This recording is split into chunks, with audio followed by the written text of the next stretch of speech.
मायके के संस्कार। पूनम ने अपनी सास से बोला, माँ जी, आज क्या खाने में बनाऊं? मालती जी बोली, पूछ तो ऐसे रही है जैसे रोज हमसे ही पूछकर बनाती आई है। पूनम ने कहा, जिस दिन पापा जी मंडी जाते हैं, मंडी से एक साथ कई सब्जी लाते हैं, तो हमेशा पूछकर ही बनाती आई हूँ। जब आप सब्जी लेती हैं तो एक ही लेती हैं, उसमें भला क्या पूछना। मालती जी, जबान तो कैंची जैसी हो गई है इसकी, देखो तो कैसे जवाब देती है हर वक्त मुझे।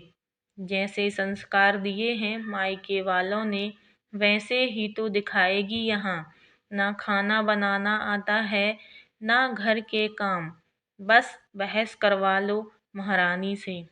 पूनम बोली, माँ जी, आप मेरे संस्कार की बात ना करें, मुझे भी आपसे बहस नहीं करनी। बताना हो तो बताइए, नहीं तो और भी काम है मेरे पास। बच्चे आते होंगे स्कूल से। पूनम इतना कहकर रसोई घर में चली गई। ये पूनम के ससुराल में रोज होता है। उसके और रवि के विवाह को इतने साल पूरे हो चुके हैं। 9 साल तक चुम भी नहीं किया पूनम ने। बस सुबह से शाम तक सास ससुर देवर ननंद पति बच्चों की खातिरदारी में ही लगी रहती है। देवर का अभी पिछले साल ही विवाह हुआ। देवरानी जी ऐसी आई कि एक ही साल में सास से तंग आकर देवर के साथ अलग रहने लगी। उसमें भी सास को पूनम ही बुरी लगती। मालती जी कहती, छोटी बहुरिया पढ़ी लिखी है, नौकरी करती है, वह इसीलिए चली गई घर से। कभी उसकी बुराई नहीं की, क्योंकि वो दहेज में पूनम से 2 गुने पैसे जो लेकर आई थी। ऊपर से उसके पिता, बड़े भाई, छोटे भाई सभी सरकारी पद पर, ऊंचे ओहदे पर थे। आते तो हमेशा खूब सामान देकर जाते मालती जी को, जो मालती जी की जुबान बंद करने के लिए काफी होता। कहकर जाते, मालती जी, हमारी बेटी नाजुक है, इससे घर का काम नहीं होता, कहिए तो हम लगवा दें नौकरानी। खूब जवाब देती छोटे की बहू, पर मजाल है उसको एक सुनाई हो। आज तक मालती जी ने, क्योंकि सामान पैसे के लिए सब कुछ सुनने और सहने को तैयार थी मालती जी। दूसरी तरफ बेचारी पूनम, गरीब परिवार से, पिताजी किसान, एक भाई वो भी मानसिक रूप से ठीक नहीं था। इस वजह से बेचारी को हमेशा ताने सुनने पड़ते। जब विवाह करके आई तो रवि ने साफ साफ कह दिया, मेरे छोटे भाई बहन अब तुम्हारे बच्चे जैसे हैं, इनके विवाह तक सारी जिम्मेदारी हमें ही निभानी है। पूनम भी रवि की बातों पर खरी उतरी। अपने बच्चों से भी ज्यादा प्यार दिया उसने देवर और ननंद को। बच्चे भी उसके विवाह के 8 साल बाद हुए, क्योंकि रवि को लगता था कि कहीं मेरे भाई बहन की तरफ पूनम का ध्यान कम ना हो जाए। वैसे तो रवि पूनम को बहुत प्यार करता था। उसी के सहारे वो मालती जी की करेले से भी कड़वी बातों को शहद की तरह घोलकर पीती रही। 1 साल पहले ननंद रानी भी घर से विदा हो गई, पर अब पूनम जवाब देने लगी थी। अब वो भी अपने शरीर मस्तिष्क को आराम देना चाहती थी। हर वक्त कितना सहे, पूनम ने एक बात समझ ली थी, आप जितना जुल्म सहोगे, लोग उतना ही आप पर जुल्म करेंगे। जिस दिन आपने आवाज उठाई, उस दिन से कुछ कम हो जाएंगे। पूनम खाना बना रही होती है और अपनी सोचों में गुम थी। तभी अचानक से दरवाजे की घंटी बजती है। मालती जी, एरी, सुनाई नहीं पड़ रहा क्या? कब से घंटी बज रही है, बहरी हो गई है, दिखता नहीं मैं पूजा पाठ कर रही हूँ। मालती जी इतना कहकर अपने जाप करने में लग जाती हैं। पूनम दौड़ती हुई आई और दरवाजा खोला। अरे सोनम, आप इस समय, सब ठीक तो है ना? सोनम गुस्से में, अरे भाभी अंदर भी आने दोगी या सब कुछ बाहर ही पूछ लोगी? सोनम रोती हुई चिढ़कर बोली। अपनी बिटिया की आवाज़ सुनकर मालती जी पूजा बीच में ही छोड़कर आ गईं। मालती जी, सोनम, सब ठीक तो है ना? रात के इस वक्त तू अकेली आई है या दामाद जी भी साथ हैं? सोनम, माँ अनर्थ हो गया। आपकी बेटी की उसकी सास और पति ने मिलकर धक्का मारकर घर से भगा दिया और कहा, जा अपने मायके, हमें अपनी मनहूस शक्ल मत दिखाना आज के बाद। मालती जी गुस्से में, इतनी हिम्मत उन दो कौड़ी के लोगों की? मुझे तो पहले ही पता था वो ऐसे ही हैं।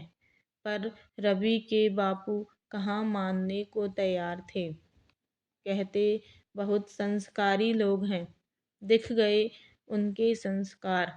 तू रो मत बिटिया, आने दे रवि और तेरे बापू को, फिर देखती हूँ इन लोगों को।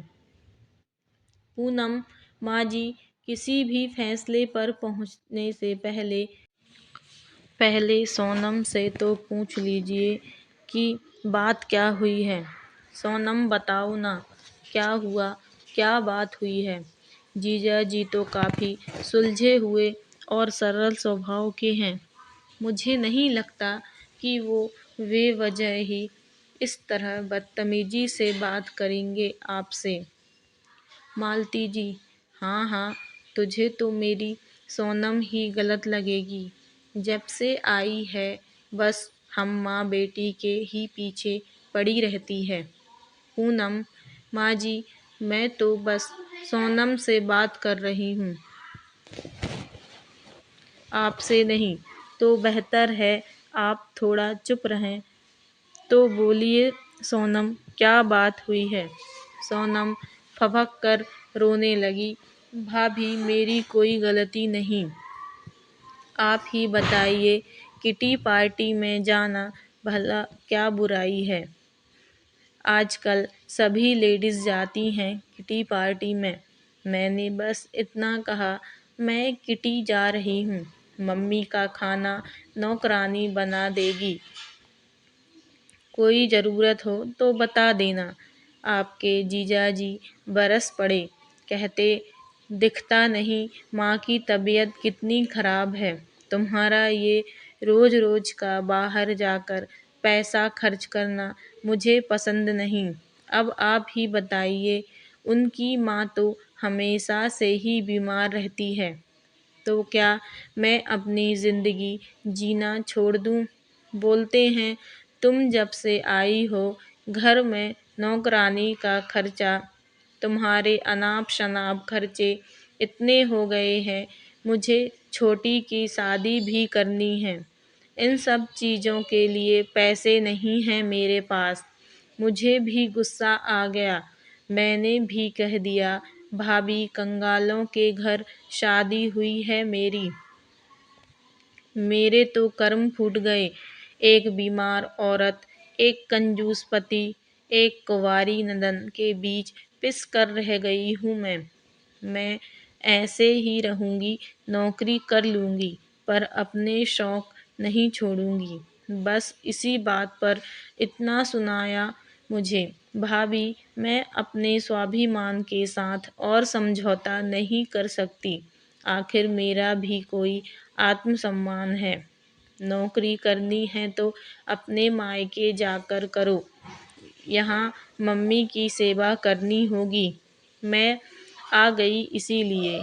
अब मैं उस घर में कभी वापस नहीं जाऊँगी भाभी। कोई वहाँ मुझसे प्यार नहीं करता। पूनम अपनी नंद सोनम की पूरी बात सुन सोनम के आंसू पोंछते हुए बोली, ऐसा नहीं है सोनम कि कोई आपसे प्यार नहीं करता, गलती आपकी भी है। मालती जी, ये क्या बोल रही है तू? एक तो वो इतनी परेशान है, तू उसी को गलत बोल रही है। यही संस्कार दिए हैं तेरे माँ बाप ने तुझे कि अपनी नंद को उल्टा जवाब दे। माँ जी, आप बार बार क्यों मेरे मायके और संस्कार को बीच में लाती हैं? और माँ जी, आप संस्कारों की बात तो कीजिए ही मत। माँ जी, ये आपके ही संस्कार हैं जिस कारण सोनम अपना स्वर्ग जैसा ससुराल छोड़कर लड़ झगड़ कर यहाँ आई हैं। अगर संस्कार दिए होते तो अच्छे बुरे की पहचान करना आती। इन्हें मैंने कभी अपनी नंद नहीं, हमेशा अपनी बेटी माना है। जब इस घर में आई थी, 12 साल की थी सोनम। मैंने इनसे कहा, कितनी छोटी है मुझसे। उन्होंने कहा, सोनम मेरी बेटी जैसी है, उसकी आँखों में कभी आंसू मत आने देना। और मैंने ऐसा ही किया। सोनम, क्या गलत कहा जीजा जी ने? पता है आपको, जब मैं ब्याह के आई यहाँ, तब आपके भैया ने साफ साफ कह दिया, मैं कोई खर्चा नहीं दूंगा तुम्हें, फिजूल के खर्च के लिए। मेरे सामने 2 बड़ी जिम्मेदारियां हैं। मेरे छोटे छोटे भाई बहन, पिताजी बीमार रहते हैं। आमदनी का जरिया सिर्फ मेरी छोटी सी नौकरी है। आप लोगों की देखभाल के कारण ही हम लोगों ने कोई बच्चा नहीं सोचा। पर रोज रोज के माँ जी के ताने भी सहे नहीं जाते थे। बांझ ही रहेगी ये, जरूर कोई कमी है इसमें, तभी बच्चे नहीं हो रहे हैं। अरे हमारे कर्म फूटे थे जो ऐसी बहू हमें मिली। तब मेरे स्वाभिमान को ठेस पहुंची। मैंने कह दिया आपके भैया से, समाज मुझे जीने नहीं दे रहा, अपना फैसला बदल दो, एक बच्चा कर लेते हैं। आपके भाई बहन की कोई अनदेखी नहीं होगी। तब जाकर गुड़िया मेरी गोद में आई। दिन भर माँ जी के ताने, घर के कामों में लगी रहती।